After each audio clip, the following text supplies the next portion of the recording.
Hello and a good morning, good afternoon and a very good evening to you from people of the tube. Hope today, hope you're feeling grand and all is well in your world. Hello there everybody.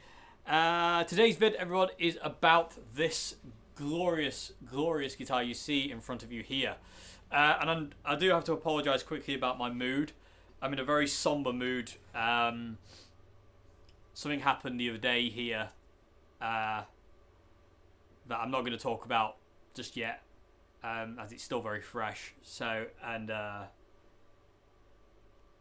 it was very heartbreaking and very, very distressing and upsetting. And so my mood kind of dictates that.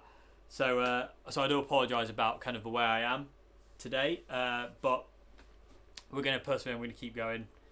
So yeah, today's video is about this guitar, which you've seen a few times now. So this is a Columbus 335 copy. It's basically a copy of a kind of like a mid-60s 335 because it's got the block inlays. I don't know when they started doing the block inlays. I'm not that clued in on 335s. They were never really a guitar that I really warmed to, really. There was a few in the past. An old hat, for instance, there was a 355, which is still, still one of the best hollow bodies I've ever played in my life. It was a stereo cherry red 355 that had been converted to mono. It was unreal.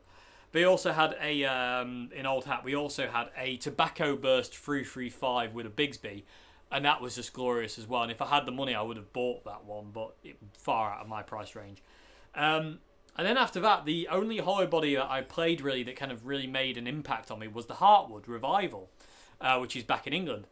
And I really love that guitar. I really do. And it will stay in England, and I don't intend to sell it. I just really love it. And then this one came up for sale.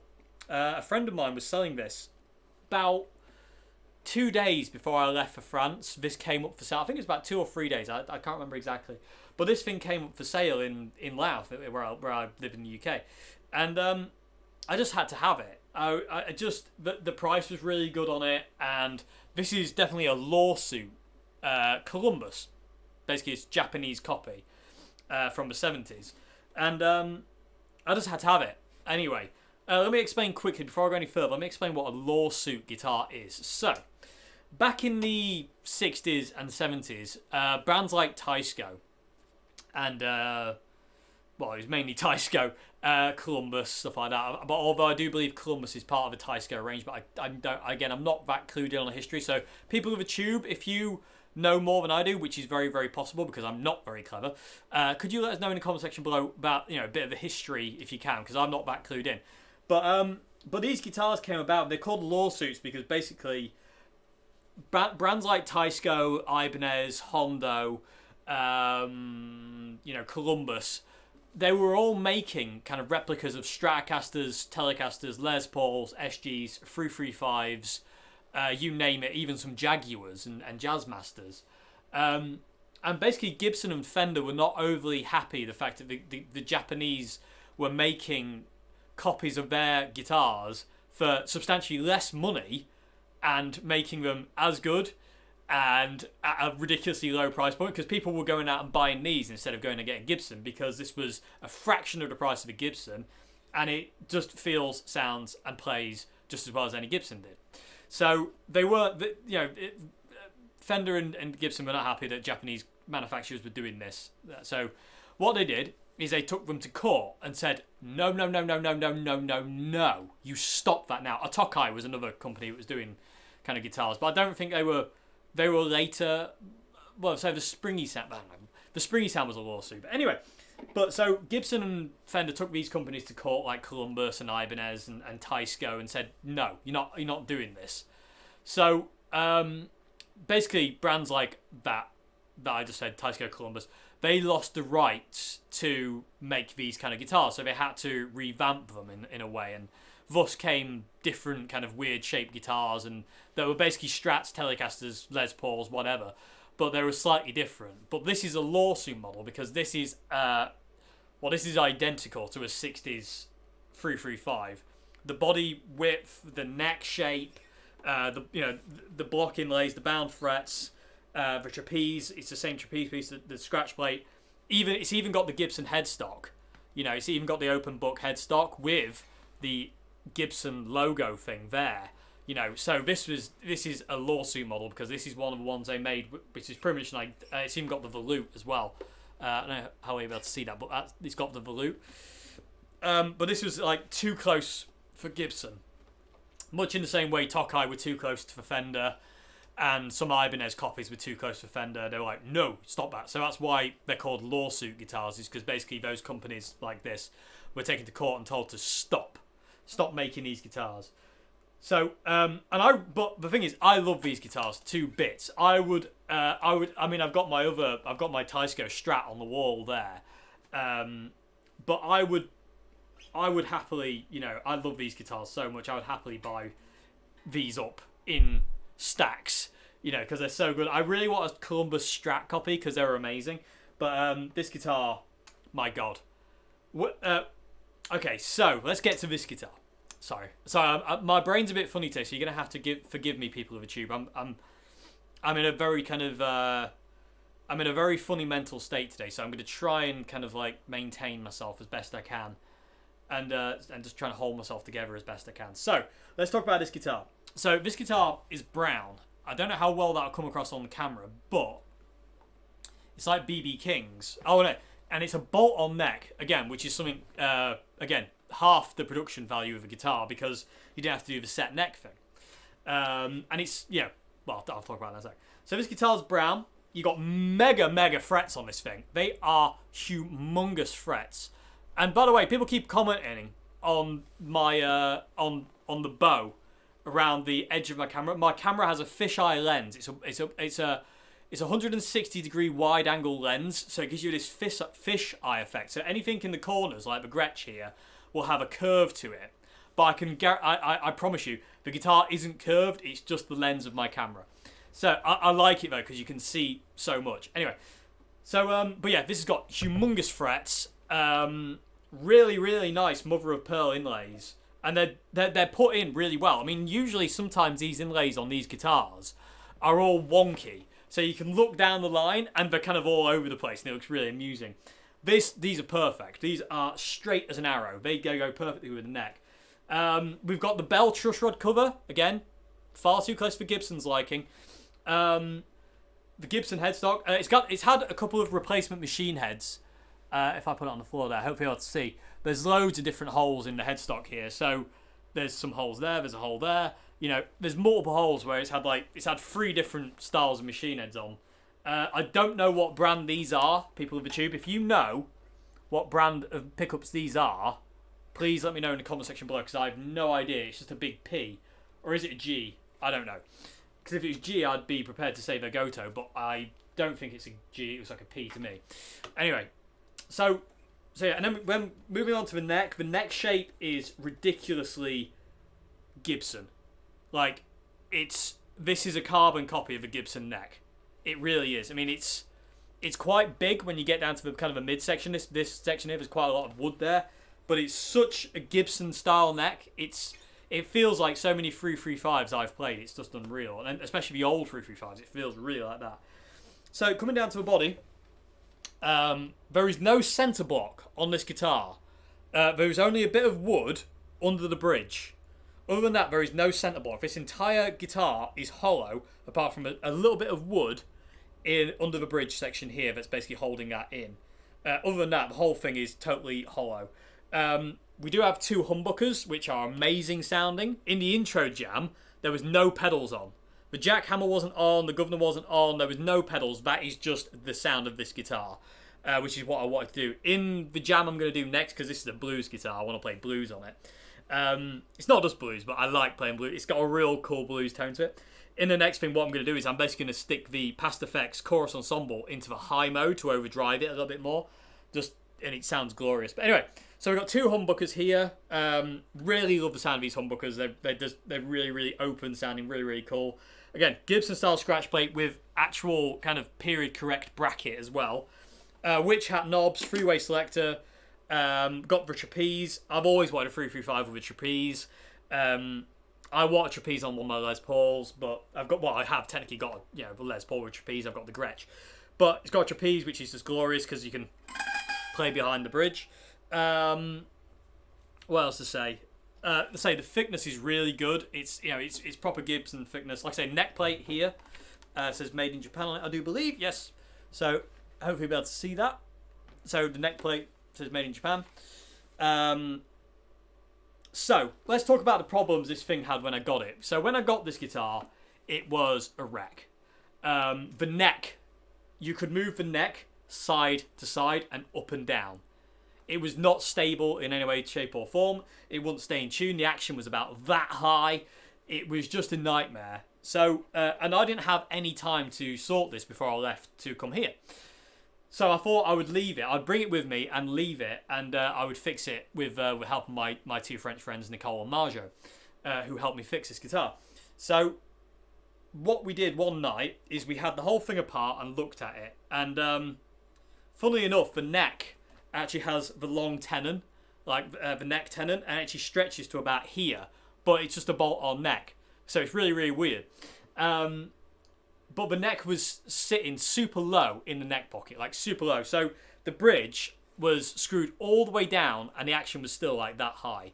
So what I did is what I've done to a lot of these guitars, is I shimmed up the neck with cardboard.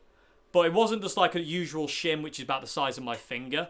I made a full neck pocket shim out of cardboard, and there is 3 pieces of cardboard stacked in the neck pocket, and that brought the neck up to the right height. And the screws are that long that it got the neck. And so under this neck pocket, there are 3 bits of cardboard from cereal packets, which is normally the best cardboard I find for doing this. And they're just to basically, they cover this entire section. So when I screwed the neck down, it was onto a flat surface. And as soon as I put the neck back on, after putting that cardboard in, the neck became stable. The neck no longer moves left, right, up and down. It's as stable as can be. And it holds its tune, which is wicked. Well, it holds its tune as well as it can. The truss rod worked as well, which was really happy. So I was able to kind of get some action, the action low with the truss rod. The neck was a banana when I got it. So the truss rod works. So the neck's as straight as an arrow. It's not warped. It's not twisted. It's perfect. The frets are good. I didn't have to do anything to the frets, although we did polish them. My friend Nicole polished the frets for me. The nut's good. The bridge is good. The intonation's good. But the problem was the neck. It sat weird. And also, if you check this out, people with YouTube, I can get a plectrum down into the neck pocket because it's basically too small for the neck thing. But it doesn't move, so it's okay. But it was a bit of a wreck. The pickups were a mess. The pots were a bit scratchy. They always will be scratchy, but I don't know if... Yeah, hopefully we'll be able to hear that. They're always going to be a bit scratchy. There's just nothing I can do about that. I have cleaned them, but they're just because they're old, and it's had a very hard life, this guitar, and, you know, either way. But it's a great guitar. I've got it strung with gauge 9 to 42s because I don't want to put too much pressure on it, and also I like the way 9s feel on Gibson kind of scale length guitars. So this guitar was a bit of a wreck when I got it. It's glorious now, and it's gone right in to my #1 spot as my favourite hollow body. It beat the Heartwood. I do love the Heartwood still, and I still won't be getting rid of the Heartwood, but I do love this one more. And it's mainly because of Humbuckers, the neck, and I just love it. It just feels great, and it's an amazing guitar. So if you can find one of these guitars, people of YouTube, these Columbus, any of these lawsuit guitars, they're so worth owning. Some require a bit of work to get right, but they're so worth owning. They're amazing. They're amazing. So, next thing I'm going to do, I'm going to play some blues for you in the key of G minor. And I'm going to try and channel Peter Green / BB King. But I can't really channel either of them, so I'm going to just attempt. So I'm going to do a bit of a blues for you. And then what we're going to do, we're going to plug it into the Pro Junior, because I want you to hear this through that amp. I might plug in the Tiny Spring for a bit of reverb, but I'm really tempted to just hear the guitar and amp, so dry. So there'll be no reverb, because this sounds amazing through the Pro Junior. It sounds really, really awesome. But I think it's because the Pro Junior's valves are on the way out. That thing sounds amazing at this point in time. Anyway, without further ado, yeah. So this is a 1970s 335 copy made by Columbus, or made by somebody and then it's branded Columbus. I don't really understand, but it's an amazing guitar. Highly recommend these things if you can find them. But they're normally ridiculously cheap. You know, I got this for such a ridiculous price. It was so worth every penny. And I love it to bits. I really love it to bits, and it's such a perfect guitar. Like, you know, the manufacturing process on this is so perfect. The binding, the F holes, there's no rough edges. It's just amazing, and I love the fact there's no center block. it's totally hollow. It wails like a banshee when you put distortion on it, but I love it because you have to tame it. And I just love this guitar. It's a perfect kind of hollow-bodied sound, I feel. It really sounds like, it really sounds like a Gibson to me. It really does. And these are real humbuckers as well. Another thing to note, sometimes in these old 70s guitars, you get guitars like Airlines and some Columbus Les Pauls and Ibanez Les Pauls and stuff, where they're actually single coils disguised as humbuckers. These are actually humbuckers. These are double coil. When we had the guitar apart, I was able to confirm they are actual humbuckers. So anyway, that's enough waffle on this guitar. It's absolutely glorious. I hope you enjoy the noises this thing's going to make. So, people of the tube, without further ado, let's play some blues.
Okay, people of the tube, that took me to another place, so I'm not here anymore. So bear with Weirdo Dave, weirder than he always is. That can't be possible. Anyway, Anyway, hello. I'm doing a video, aren't I? So yeah. So now, so let you know what's going on there sound-wise. So basically, all that the main tone of that was just the Past Effects Chorus Ensemble switched to the high mode. It's got a high and a low mode. I always run it in the low mode with the output, the level control on 10. Let's turn it all the way up. And usually I'll combine that with a jackhammer, but because of these humbuckers in the Columbus, I don't need to combine it to get it to kind of bite. So when I stick it into the high mode with the level dial maxed out, it distorts in a really nice, well, it's an aggressive way. It's really aggressive, I think, and I really like it though for that. And that's literally one of my favourite. That's what this guitar does, and I really love that. But it also does super mellow on the neck, which is heaven.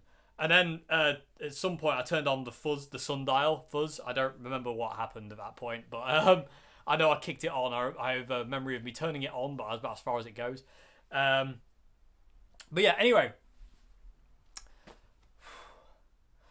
back down to earth for a sec. Okay, so what we're gonna do now, I'm gonna plug it into the Pro Junior here. I'm not going to use any effects. I was tempted to use the Tiny Spring reverb as well, just to kind of give it some space. But I've kind of already done that. I want you to hear it as dry as a bone, just through the Pro Junior. I am going to wind the Pro Junior up. The volume will probably be about 7, so it will be fairly loud, ish. And I don't know where the tone's going to be at this point in time. I will tell you at the end of the vid though. But yeah, so we're going to stick it through the Pro Junior and just have a bit more of a blues basically, because well, it's kind of where I feel I'm at today. So yeah, anyway, without further ado, this is what the Columbus 335 copy sounds like through Pro Junior.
Okay, dokie, people of the tube. There you go. That's the Columbus 335 copy. That was going through the Pro Junior.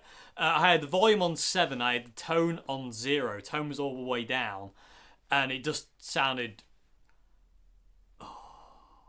To me, I really wish you could be here in this room to feel what that sounds like, because the way it feels is different to the way it's... I mean, it sounds great, but to feel it as well is something else altogether. It really is amazing. Unfortunately, I couldn't play for too long because I forgot to get my earplugs in, and I realised it about like the immediate... As soon as I hit an E chord, I was like, I don't have earplugs, so I could only do it for a short period of time. But hopefully, the sound came across. But I'll say, hearing it and feeling it, like, you know, these two separate things. And if you were here to feel it, I think you do it even more. Hopefully, if you love it in the first place.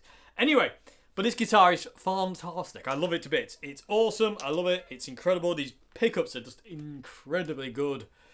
They're just so good. This neck is great. The frets are great. It plays on every fret. There's no choke out points. The action's perfect.